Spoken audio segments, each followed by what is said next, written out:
As Zimbabwe prepares to host the prestigious Ramza COP15 in Victoria Falls, citizens leader Advocate Nelsonchamisa has issued a stark warning.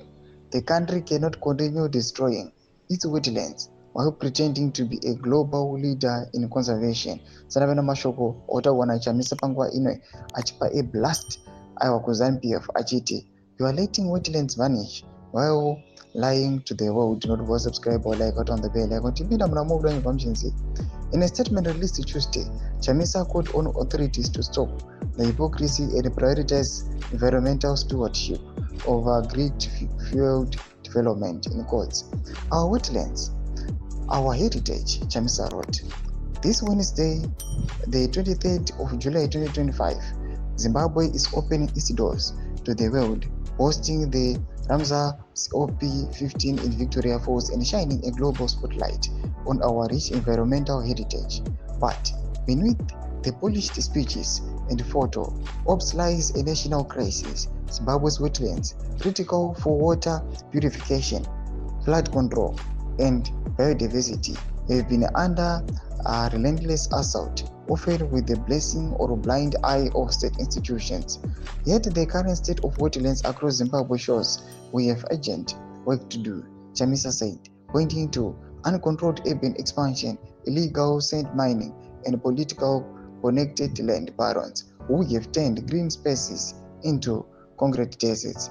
Environmentalists have long accused ZANU-PF of enabling environmental degradation by allowing powerful allies to develop on ecological sensitive land, especially in Harare, Chitungwiza, and Masvingo. In many cases, permits were issued in clear violation of environmental laws. Wetlands are the kidneys of the earth, and for Zimbabwe, they are our lifeline, Chamisa emphasized. As a landlocked country, wetlands are critical sources of clean, fresh water and provide vital ecosystem services. In his strongest criticism yet, Chamisa slammed ZANU-PF for greenwashing while the country's natural resources vanish. "We are letting wetlands vanish while lying to the world.